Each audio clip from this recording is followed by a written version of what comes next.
MyComella vous permet de gérer un certain nombre de paramètres généraux qu'on retrouve dans la pop-up Paramètres applicatifs. On y accède en cliquant sur l'icône Paramètres applicatifs disponible en haut à droite de l'ensemble des pages.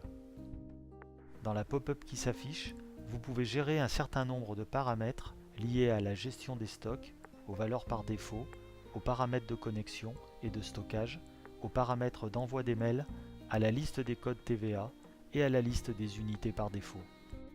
Au-delà de ces paramètres généraux, vous pouvez également gérer un ensemble de paramètres liés spécifiquement à votre société. Pour cela, sélectionnez le menu Organisation, puis cliquez sur l'option Société. La liste des sociétés paramétrées s'affiche. Cliquez sur le lien de la société souhaitée pour afficher la fiche détail.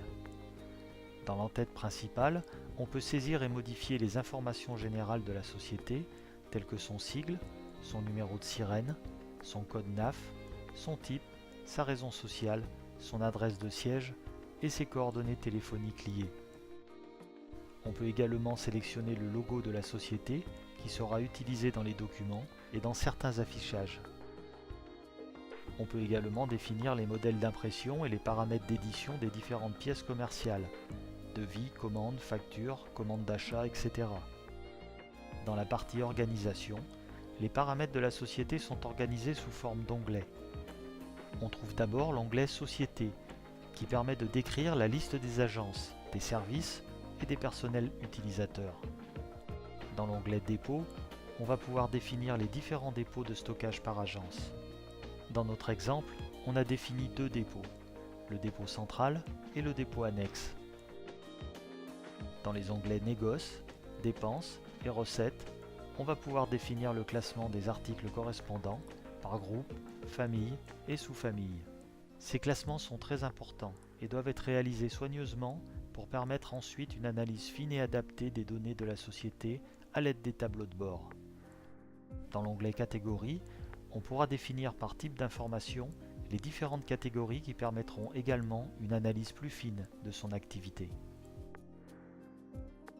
L'onglet Chrono et CMT, CMT pour commentaires, permet de paramétrer les formats de numéros par type de document. Par exemple, indiquer comment vont se générer les numéros pour les achats, les articles, les devis, les commandes, les factures, etc.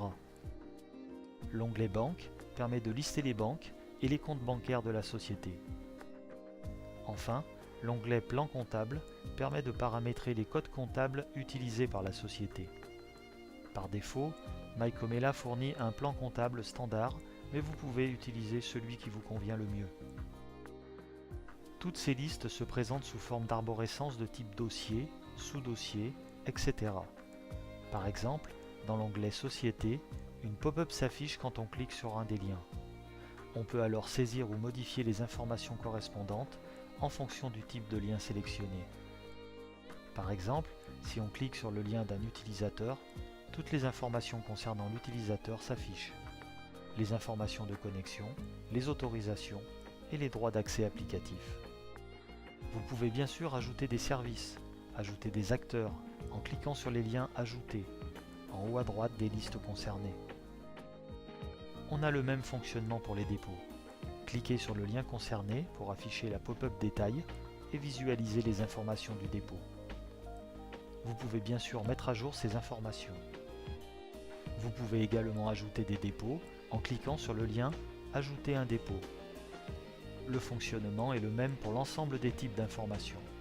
Pour la gestion des chronos, par exemple celui des devis, on peut paramétrer le format du numéro de devis et visualiser les informations en cours, notamment le dernier numéro attribué, dans notre exemple, le numéro 46.